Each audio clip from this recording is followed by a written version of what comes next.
안녕하세요. 오늘도 사연살롱을 찾아주셔서 감사합니다. 저는 경기도 용인에 사는 30대 중반의 여성이에요.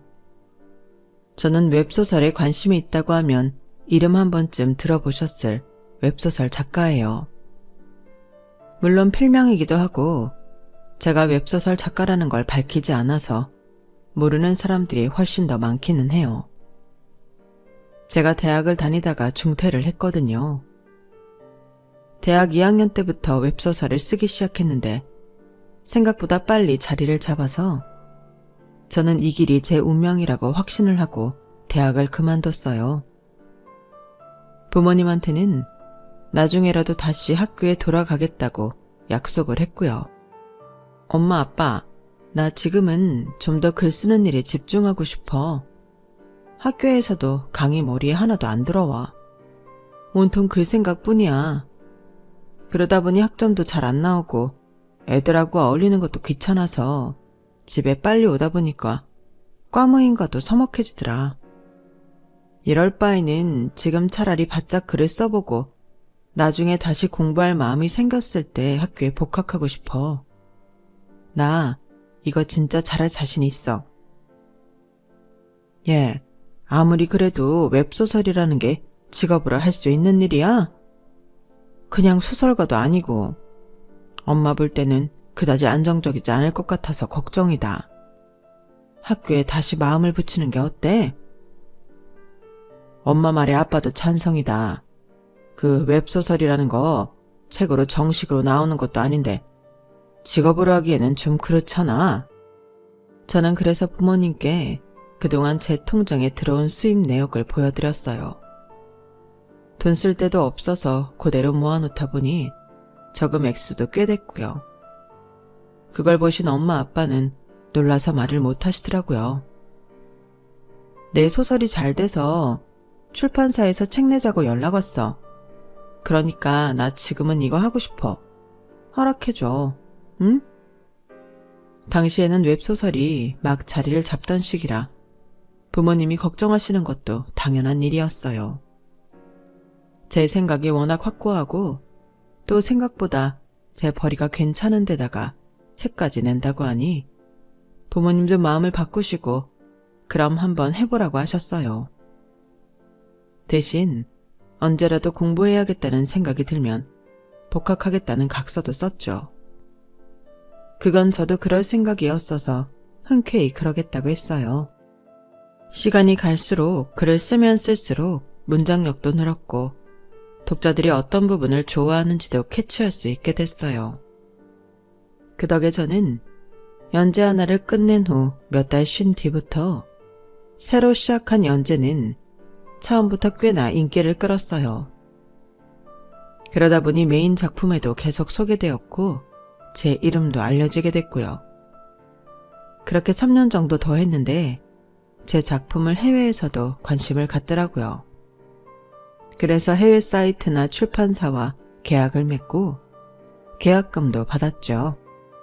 저는 원래 언어에 관심이 많아서 제 작품 나간 나라들 언어를 따로 공부하기 시작했어요.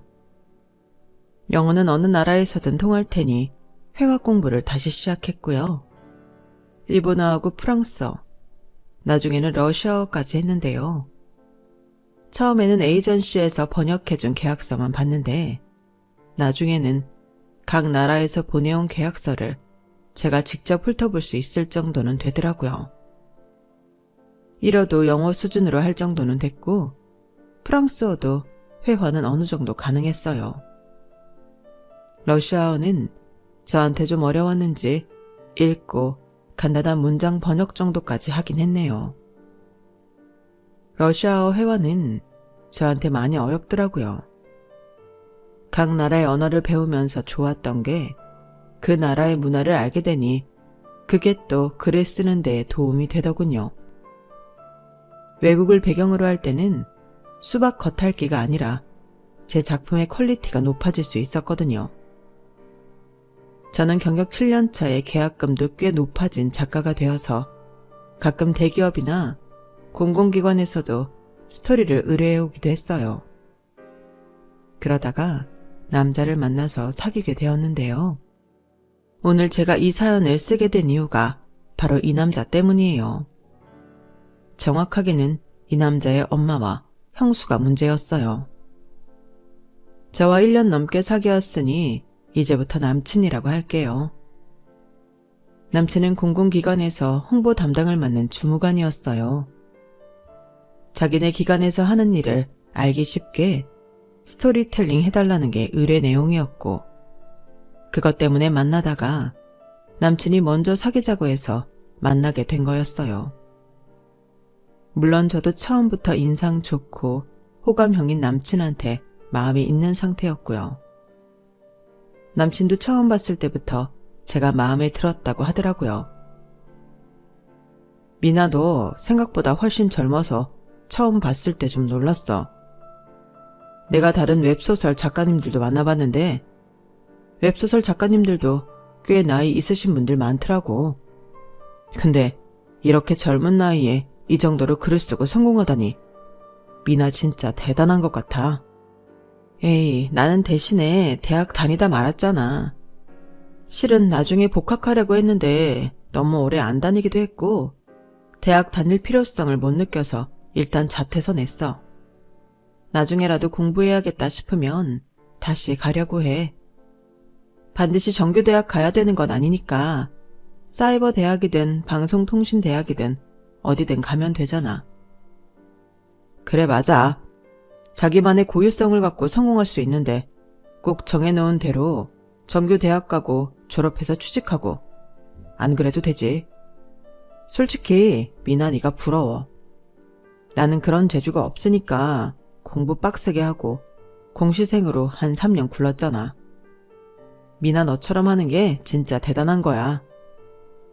에이, 자기 재능에 맞게 일 잘하면 다 대단한 거지 뭐. 나만 대단한가? 오빠도 3년 공부해서 된 거면 잘한 거야. 몇 년씩 해도 안 되는 사람들은 안 되잖아. 남친은 이렇게 제 일을 존중해주고 제가 택한 길에 대해서도 열린 마음을 가진 사람이었어요. 그런 사람이 제 남자친구라 뿌듯했고요. 그렇게 1년 넘게 사귀다가 저희는 자연스럽게 결혼을 약속하게 됐어요. 당연히 결혼해야 된다고 생각했던 것 같아요. 저도 그렇고 남자친구도요. 저는 남친의 어머니도 남친만큼 열릴 생각을 갖고 사고가 유연한 사람일 줄 알았는데요. 사람은 만나도 보고 이야기를 해봐야 한다고 제가 단단히 착각했었죠. 먼저 제가 남친 집에 인사를 드리러 가게 됐는데 남친은 아버지가 대학생 때 돌아가셔서 어머니가 있고 위로 결혼한 형과 형수가 있다고 했어요. 남친 아버지가 대학 교수였었고 어머니도 대학 강사를 하시다가 남친이 초등학교 들어갔을 때 일을 그만뒀다고 하더라고요.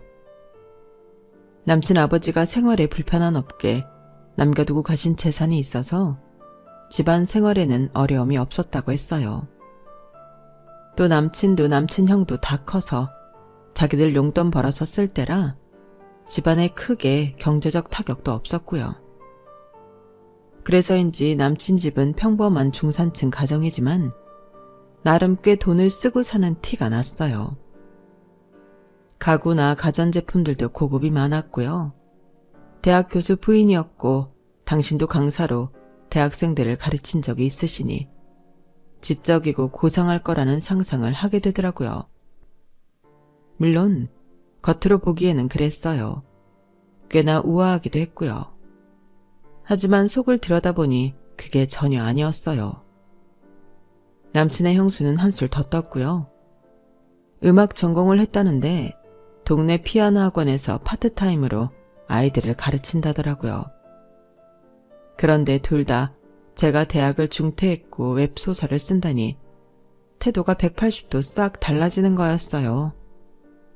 남친 어머니는 제 앞에서 아주 민망한 말을 하더라고요. 형준이, 너 얘 대학 중퇴했다는데 그거 알고 만난 거야? 아니, 그러면 최종 학력이 고졸이라는 건데 너 고졸 만나고 다녔어? 그런 애를 집에까지 인사시키러 왔고 너 정신 나갔어? 제가 너무 놀라 충격을 받고 멍하니 있는데 남친 형수까지 나서더라고요. 도련님 뭐 호구 잡혔어요? 그러지 않고서야 어떻게 이런 수준 안 맞는 여자랑 결혼을 하겠다고 하시겠어요? 혹시 곤란한 일 있으시면 말씀하세요, 도련님. 그러자 남친의 형이 당황해서 자기 아내한테 뭐라고 하더라고요. 당신 손님 앞에서 그게 무슨 소리야? 게다가 우리 형준이 여자친구. 이제 같은 가족이 될 텐데 할 말 못할 말이 있는 거지. 남친 형의 말에 남친 어머니는 오히려 뭐라고 하더군요. 형석이 넌 가만히 있어. 네 댁이 틀린 말 한 거 아니잖아. 그래, 말 나온 김에 한번 드러나 보자. 우리 형준이 어떻게 만났어?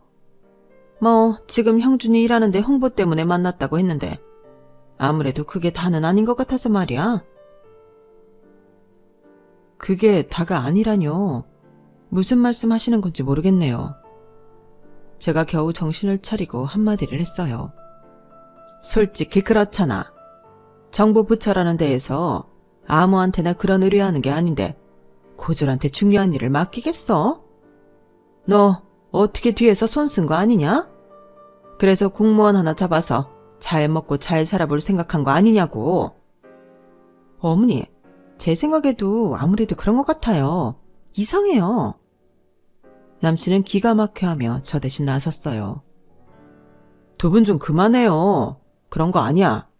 그리고 뭐? 뒤에서 손을 써? 지금 우리나라 정부기관을 뭘로 보고 그런 말을 해. 진짜 큰일 날 소리들 하네. 그만큼 미나가 유명하니까 우리가 어렵게 컨택한 거였어. 그리고 미나가 내가 담당일지 어떻게 알고 왔겠어? 정말 이상한 상상들 좀 하지 마. 됐고. 나는 고졸 며느리 어떻게 받아들여야 할지 모르겠다. 어디 가서 누구한테 무슨 말을 하겠니? 거기에 남친 형수가 또 거들었어요. 솔직히 요새 개나 소나 다 쓴다는 게 웹소설 아닌가요? 이게 돈 좀 번다고 하니까 아무나 다 달려들던데 돈 버는 사람은 그렇게 많지 않대요. 이봐요. 솔직히 말해봐요. 우리 도련님 물어서 편하게 먹고 살려고 꼬셨죠? 그리고 글이라는 거 나도 써봐서 아는데 그게 보통 힘든 줄 알아? 이렇게 대학 중퇴하고 그러는 사람이 할 수 있는 일이 아니라니까? 어떻게 학교를 다니다가 그만둘 생각을 하지? 뭐 사고 쳤지? 아니면 학사 경고 계속 먹어서 지적된 거 아니야? 어머 맞다 얘. 그랬나 보다. 아니면 요즘 세상에 미쳤다고 멀쩡하게 다니던 대학을 그만둔다니? 네 말이 맞다? 이러면서 자기들끼리 북치고 장구치고 하는데 남친이 그런 거 아니라고 화를 버럭 내고 남친 형도 자기 일 잘하고 있는 사람한테 그게 뭐 중요하냐며 한마디 하자 그제야 조금은 수그러 들었어요. 하지만 그 다음부터 두 사람이 보여준 행동이 가관이었어요. 어쨌든 남친 집에까지 왔으니 예의는 지키고 제 할 도리는 해야겠다 싶어서 밥도 같이 차리고 식사를 하게 됐어요. 그 후에 잠깐 남친하고 남친 형이 마트에 가서 과일을 사오겠다고 한 후에 정말 우스운 일이 벌어졌어요. 갑자기 남친 어머니랑 형수가 자기들끼리 영어로 대화하더라고요. 이게 무슨 황당한 경우인지 너무 어이가 없어서 두 사람이 뭐라고 하는지 못 알아듣는 척 지켜봤죠. 뭐 남친 형수가 미국에서 바이올린으로 2년 유학했다더니 그때 영어를 익혀둔 걸 써먹는 것 같더라고요. 남친 어머니는 원래 영어를 좀 했던 모양이고요. 어머니, 진짜 웃기지 않아요? 저 여자 너무 뻔뻔한 것 같아요. 여기가 어디라고 감히 결혼을 하겠다고 하요? 누가 아니라니? 형준이 걔는 어쩌다 눈에 콩깍지가 씌어서 저런 걸 데려왔나 몰라. 지가 뭐가 부족하다고 저런 모자란 대학 중퇴에 웹소설? 그런 희한한 걸 하는 애랑 결혼을 하겠다는 건지. 이거 100% 저 여자가 꼬신 거예요. 도련님 원래 순수하고 착하잖아요. 아이 모르겠다. 제가 나 망신 주려고 작정했어. 대학 중퇴한 며느리 만난다고 누구한테 청첩장을 줄 수 있겠냐고. 내가 정말 저런 수준 안 맞는 애를 집에 들여야겠어? 어머니, 그럴 게 아니라 우리 머리를 써야 해요. 그래, 우리 둘이 생각을 좀 해보자꾸나. 저는 눈앞에서 무슨 블랙 코미디가 펼쳐지는 것 같아 한심했지만 저를 어떻게 생각하는지 너무 뻔히 보이고 이렇게 대놓고 사람을 무시하는 행태에 결혼 생각이 싹 가시더군요. 어쩌면 그걸 바라고 그런 행동을 했는지도 모르겠어요. 제가 아무 말 안 하고 가만히 듣기만 하자 정말 영어 한마디 못하는 줄 알고 계속 짓거리더군요. 얘, 쟤 봐라. 우리가 영어로 말하니까 한마디도 못하잖아. 저런 애랑 우리가 어떻게 얼굴을 맞대고 살아? 제 말이요, 어머니. 이건 진짜 너무한 것 같아요. 라는데 저는 웃음이 터져 나올 뻔한 걸 겨우 참았어요. 두 사람이 한다는 영어는 정말 기초적인 단어들이었고 대단한 문법이나 어려운 말을 쓰는 것도 아니었거든요. 게다가 남친 형수는 미국에서 공부까지 했다는 사람이 어찌나 쓰는 단어들이 저렴한지 유학 시절에 어떤 사람들하고 어울렸을지 안 봐도 알겠더군요. 거기서 제가 영어를 입에 올리며 확 기죽이고 싶기도 했지만 이미 그럴 마음조차 없을 만큼 저는 그 사람들을 상대하고 싶지 않았어요. 남친은 나중에 저를 배웅하면 미안하다고 몇 번이고 사과했지만 저는 결혼은 아무래도 못할 것 같다는 쪽으로 기울었죠. 그걸 어떻게 남친이 상처받지 않게 잘 말할 수 있을지 그게 고민이라면 고민이었어요.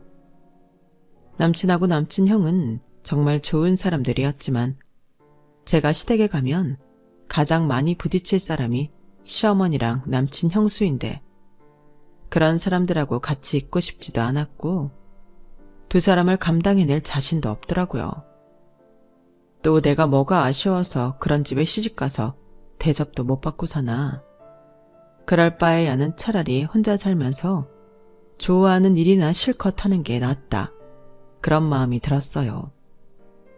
그런데 정말 결혼이 하기 싫어져서 그런 일이 생긴 건지 마침 제가 택시를 타고 외출을 하다가 뒤에 차가 받는 추돌사고가 나지 않았겠어요. 저는 허리랑 목을 강하게 부딪혀서 일단 택시 기사님 연락처를 받아서 돌아왔는데요. 긴장이 풀리고 나니까 갈비뼈 있는 데가 너무 아프더라고요. 저는 물리치료 몇 번 받으면 나으려나 했는데 의외로 갈비뼈에 금이 갔다는 진단을 받게 됐어요. 그 외에도 허리 충격에 목 디스크 증상도 있어서 계속 병원에 한의원까지 다니며 치료를 받아야 했어요. 그 바람에 자연스럽게 남친이 저희 집에 오는 게 미뤄졌고요. 저는 차라리 잘 됐다고 생각하며 어떻게 남친한테 이 결혼을 안 하겠다고 해야 할지만 고민했어요. 그런데 어느 날 남친이 신이 나서 저한테 전화를 했더라고요. 미나야, 너 다쳤다니까 엄마가 너 맛있는 거 사주신대. 땡땡 백화점 식당가 예약하셨대. 거기 요즘 인기 많은 데라서 예약하기 어려운 데인데 특별히 너 잘 먹어야 한다고 형수한테 부탁해서 예약하셨다는 거야. 엄마가 너에 대해 마음이 바뀌셨나 봐. 너무 잘 됐지. 하지만 저는 남친 형수랑 남친 어머니가 갑자기 마음을 바꿀 리 없다고 생각했어요. 둘이 같이 저를 부른다니 뭔가 쎄한 게 감이 안 좋더라고요. 정말 감사하기는 한데 이번에는 오빠 혼자 가면 안 돼? 나 목 디스크까지 와서 진짜 힘들거든. 갈비뼈 금간 것도 아직 잘못 움직이면 아파서 그래. 나도 너 교통사고 난 것 때문에 나중으로 미룰까 했는데 이렇게 흐름 좋을 때 확실하게 잘 보여서 점수 따면 좋잖아. 오빠는 내가 점수를 따야 된다고 생각하는 거야? 물론 네가 그래야 되는 건 없긴 하지. 그래도 엄마가 전에 안 좋아하시는 티를 내셨으니 이럴 때 마음에 들게 하면 우리 결혼하고 나서도 훨씬 편하니까 그렇지. 오빠, 안 그래도 내가 할 말이 있는데 나 지금 바로 회의 들어가야 돼. 잠깐 짬내서 전화한 거라. 나중에 들를게. 그리고 내가 너 집으로 데리러 갈게. 그러면 괜찮지? 많이 안 움직여도 되고. 그럼 그날 보자. 이렇게 전화로는 제가 하고 싶은 말도 못하고 끝이 났고, 저 역시 아직 어떻게 말을 할지 완전히 정리가 안 됐기 때문에 나중에 말하자 싶었어요. 일단은 남친 말대로 남친 어머니가 보자는 식당에 가기로 했고요. 며칠 뒤 약속 날이 되어서 남친은 저를 데리러 집 앞에 왔어요. 저는 마지막이 될지도 모르는 자리이니 끝까지 예의를 지킬 생각에 꽤나 잘 차려입고 집을 나섰죠. 그 모습에 남친은 제가 자기 엄마한테 잘 보이려는 거라고 생각했는지 엄청 좋아하더라고요. 이렇게 명품 옷으로 차려입은 저를 보면 마음이 바뀔 거라나요? 솔직히 제가 자기 엄마한테 잘 보여야 된다고 하는 남친의 사고방식에 좀 실망했어요. 물론 양쪽 부모님께 각자 잘 보이고 싶은 마음에 더 행동을 조심하는 건 당연하다고 생각해요. 하지만 저 같은 경우는 대학 중퇴했다고 완전히 무시당하고 별 말 같지도 않은 소리를 다 들었잖아요. 그러면 자기 엄마랑 형수가 저한테 사과도 하고 두 사람이 잘못했다는 걸 확실히 해줘야 되는데 오히려 저한테 잘 보이라고만 하니 저는 빈정상했던 거죠. 아무튼 남친이 차를 주차한 후에 잠깐 업무 때문에 통화를 하게 돼서 저 먼저 시간에 맞춰 식당으로 올라갔어요. 그랬더니 아니나 다를까 남친 어머니와 형수가 저를 보더니 바로 영어로 대화를 시작하는 거였어요. 정말 누가 봐도 우스꽝스러운 모습이었어요. 다른 사람들도 있는 공공장소에서 되도 않는 영어로 대화를 하는 한국 사람들이라뇨. 요즘 영어 잘하는 사람들이 얼마나 많은데 그게 창피하지도 않은지 저 하나 망신 주고 무시하겠다고 이게 뭐 하는 짓인지 기도 안 차더군요. 어머니, 제 저거 진짜 안 어울리지 않아요? 지가 명품으로 도배를 하고 나오면 대학 중퇴가 대졸되나요? 진짜 돼지 목에 진주 목걸이라는 말이 딱 적어두고 한 말이네. 참, 어머니 친구분들하고 문학 모임 하신다고 하셨죠? 거기서 순수 문학 하시는 소설가 초빙하셔서 소설 쓰기도 한다고 하시지 않으셨어요? 제가 볼 때는요, 어머니가 쟤보다 훨씬 잘 쓰실 것 같아요. 어머니는 대학에서 강사도 하셨잖아요. 너 아무리 그래도 저런 애랑 나 비교하지 마라. 나 교양인인 거고 쟤는 아무 품격도 없는 쉬운 글사람 아니냐. 나도 그 웹소설인가 좀 알아보니까 진짜 아무나 쓰더라. 글 한 줄 안 읽는 것도 쓴다고 설친대요. 내가 저런 걸 진짜 며느리로 들여야 하나? 까마득하다. 어머니, 그러니까 제 지레 포기하게 만들려고 오늘 이 자리 만든 거잖아요. 그러니 도련님 올라오기 전에 얼른 말씀 시작하시죠. 그래, 아무래도 그래야겠다. 이거 우리 아들 없을 때 빨리 말해버리고 쟤 포기하게 만들어야지. 저는 잠자코 두 사람의 유치한 짓거리를 보고 있었고 이윽고 남친 어머니가 저한테 종이를 내밀며 말했어요. 이거 우리 형준이랑 결혼하면 해와야 될 혼수 목록이다. 그리고 집이랑 차도 네가 해와야 된다. 알겠니? 우리 형준이 같은 월급 따박따박 나오고 잘릴 걱정 없는 직업 가진 남자랑 살려면 적어도 그 정도는 해야지. 혼수 목록은 무슨 막장 드라마 하나에서나 보던 의사, 변호사 아들 가진 엄마들이 여자한테 내밀 법한 그런 품목들이 적혀 있었어요. 게다가 24평 아파트도 내가 얻어야 하고 자기 아들이 타고 다닐 차도 제가 사야 한다니 무슨 이런 경우가 있나 싶더군요. 네가 대학 중퇴이면서 우리 집 같은 수준 있는 집안에 시집 오려면 이 정도는 각오해야지. 이걸로도 네 학력은 커버가 안 되는 거 알아뒀으면 좋겠다. 남친 어머니 말이 끝나자 이번에는 형수가 나서더라고요. 그리고 이거 내가 오다가 책 좀 골라봤어. 우리랑 수준 맞추려면 영어 공부 좀 해야 대화라도 하지 않겠어? 나랑 어머니 얘기하는데 지금처럼 계속 멀뚱멀뚱 쳐다만 보고 있을 거 아니잖아. 한마디라도 끼어들려면 지금부터라도 공부해야지. 대학 안 나왔으면 노력이라도 해야 되는 거야. 남친 형수가 건네는 종이백을 보니 기초 회화책에 기본 문법책이 2권 들어있더라고요. 공부는 때가 있다고 하지만 때를 놓쳤으면 늦게라도 열심히 해서 우리 수준을 어느 정도 쫓아라도 와야지. 처음에는 쉬운 걸로 공부하다가 차차 레벨을 높이면 된다. 저는 이제는 끝내야 될 때가 왔다는 마음이 들었어요. 남친 마음을 최대한 상하지 않게 하려고 고민하다가 결혼 그만두자는 말을 못한 건데 더는 그럴 필요가 없겠더군요. 그래서 제가 영어로 이렇게 말했어요. 아, 이렇게 망신을 주면 제가 결혼 안 할 거라고 생각한 거군요. 참, 생각한 수준이 너무 유치해서 뭐라고 말을 해야 좋을지 모르겠네요. 저의 유창한 영어 실력의 2사람은 눈이 동그래져서 서로를 쳐다만 보더라고요. 저는 공부를 못해서 대학을 그만 다닌 것도 아니고 제가 글 쓰는 게 너무 재미있어서 오히려 공부가 방해가 돼서 그만둔 건데 왜 제가 저에 대해 잘 알지도 못하는 사람들한테 이런 말을 들어야 되는지 모르겠네요. 제가 대학을 중퇴한 걸 빌미로 크게 한몫 잡든지 아니면 절 포기하게 만들려고 한 것 같은데 이미 나는 마음 떠난 지 오래고 오늘은 마지막이 될지도 모르는 자리니까 댁들 그나마 체면 살려주려고 이렇게 차려입고 나온 거야. 그리고 정신들 좀 차려. 요즘 댁들 같은 영어 회화 그 정도는 초등학생들도 할 거야.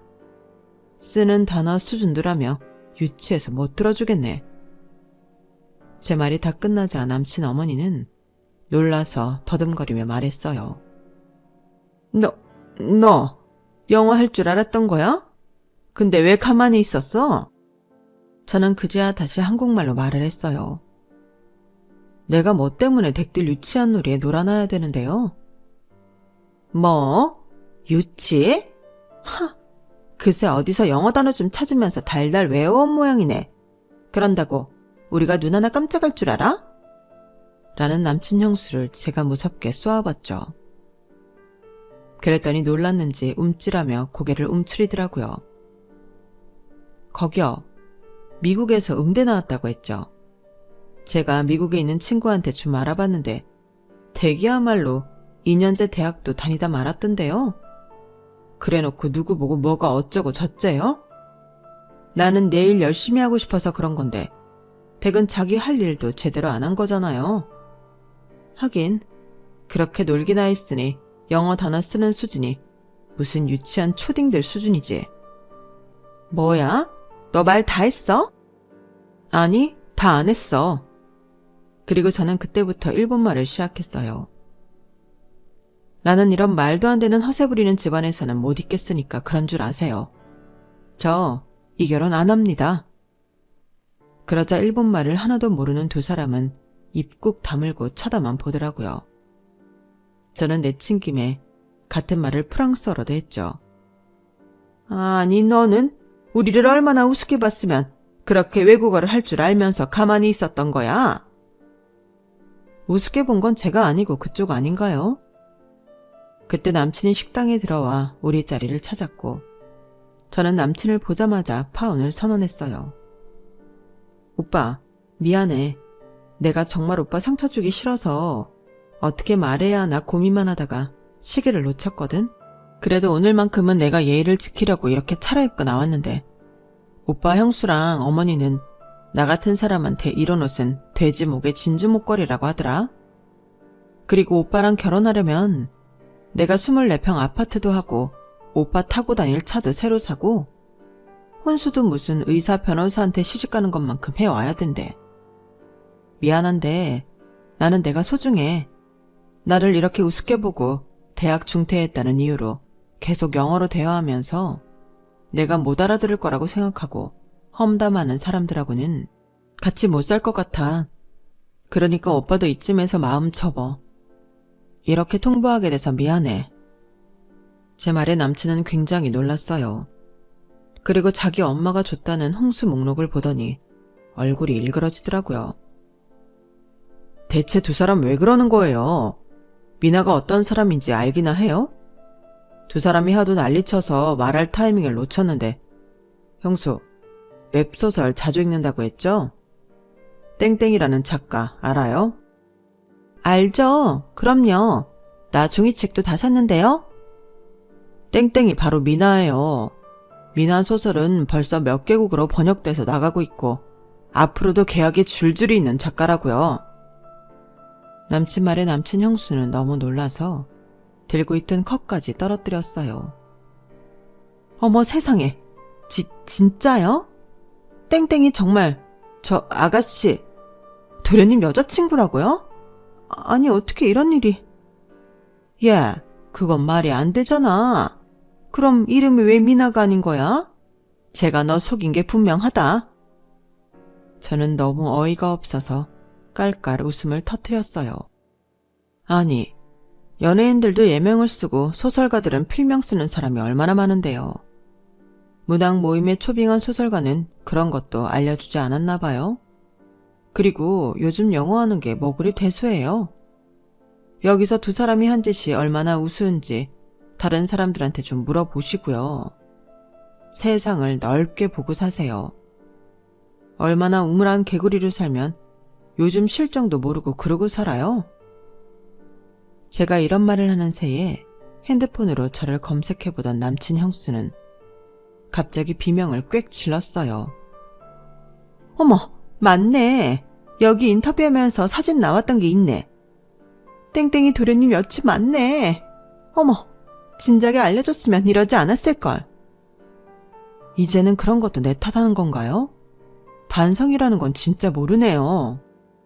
남친 어머니도 형수 핸드폰에 나온 제 인터뷰 기사와 사진을 보더니 그제 얼굴이 새파래지며 어쩔 줄 몰라 하더군요. 자기들이 너무 저를 몰아붙인 데다가 저한테 유치하게 영어 기본 문법 책하고 회화책까지 줬으니 할 말이 없었던 거죠.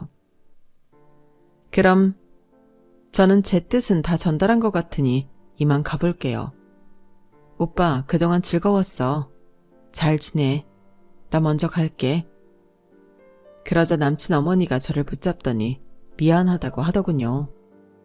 야, 우리 다시 차근차근 이야기해보자. 내가 정말 실수를 했다.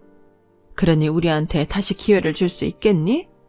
이번에는 내가 정말 잘하마. 맞아요, 미나씨. 아니, 작가님. 제가 정말 큰 실수를 했어요. 우리 도련님은 정말 괜찮은 사람이잖아요. 저나 어머니 생각하지 말고 도련님만 보고 결혼하세요. 네? 싫은데요. 결국 두 분 얼굴 봐야 하고 부대끼며 살아야 되는데 저를 이렇게까지 망신 주지 못해 안달이 난 데다가 아예 결혼 포기하게 만들려고 말도 안 되는 혼수 목록까지 작성한 사람들하고 어떻게 잘 지내요? 저는 못 그래요. 제가 뭐가 모자라서 두 분을 보고 살아야 하나요? 저랑 오빠에게는 결혼의 인연은 없다고 생각하려고요. 진작에 그렇게 마음먹고 있었고요. 그러니까 두 분 마음에 드는 며느리감 잘 골라보세요. 그게 잘 될지는 저도 모르겠네요. 공무원이 아무리 안정적이라고 해도 제가 버는 거에 비하면 정말 적은 돈인데 돈만 따지면 저도 이 결혼 못하죠. 그러니까 이 결혼은 아예 없던 이야기로 할게요. 그리고 두 사람 앞으로 밖에서 영어로 대화하실 거면 발음도 좀 고치고 영어 단어도 수준 있는 거 외워서 쓰세요. 듣는 사람이 다 민망하니까요. 아시겠어요? 제 말에 두 사람은 얼굴이 새빨개져서는 고개를 푹 숙였어요. 남친은 화가 나는 걸 꾹 참으며 자기 엄마한테 이러더라고요. 엄마 때문에 내 결혼까지 깨진 거 나 두고두고 기억하고 있을게. 진짜 사람 창피하게 이게 뭐 하는 짓들이야. 도련님, 그러지 말고 저 아가씨, 아니 작가님 잡아요. 우리가 언제 저런 잘나가는 작가님 다시 보겠어요. 됐어요.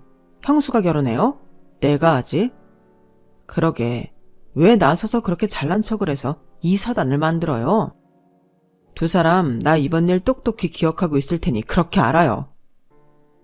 그렇게 저희 결혼 이야기는 끝이 났고 남친은 나중에 정식으로 저를 찾아와서 자기 엄마와 형수가 한 일에 대해 정중하게 사과를 했어요. 남친 형도 저한테 미안하다며 조금이라도 마음의 보상을 하고 싶다며 백화점 상품권을 보냈더라고요. 아무튼 그렇게 저와 남친은 인연을 정리하고 헤어지게 됐어요. 그럼에도 남친 어머니는 어떻게 제 번호를 알았는지 그 후에 몇 번이나 전화를 해서 자기가 어리석었다며 다시 생각해달라고 했지만 저는 전화번호를 차단하고 단칼에 잘라버렸어요. 마지막으로 자꾸 이러면 경찰에 신고하겠다고 문자를 했네요. 이 일로 남친의 형까지 엄마와 사이가 안 좋아졌다고 하더군요. 남친의 형수는 그동안 미국에서 대학 졸업한 척하고 학원에서 선생 노릇 했는데 그게 들켜버려서 졸지에 백수가 됐고요. 저는 지금까지 글 열심히 잘 쓰며 혼자 잘 살고 있는 중이에요. 아직 다른 인연을 만나지는 못했지만 조급하게 생각하지 않으려고요. 인연에 집착하지 말라는 말이 있더라고요. 저는 그 말대로 제일 열심히 즐겁게 하며 지내고 있어요. 제 이야기는 여기까지예요. 다음에는 혹시 또 즐거운 사연으로 찾아뵐 수 있는 기회가 있었으면 좋겠네요. 들어주셔서 감사해요. 여러분, 사연 댓글에 응원과 현명한 조언 부탁드려요. 좋아요와 구독은 저에게 큰 힘이 됩니다. 오늘도 좋은 일 가득하세요.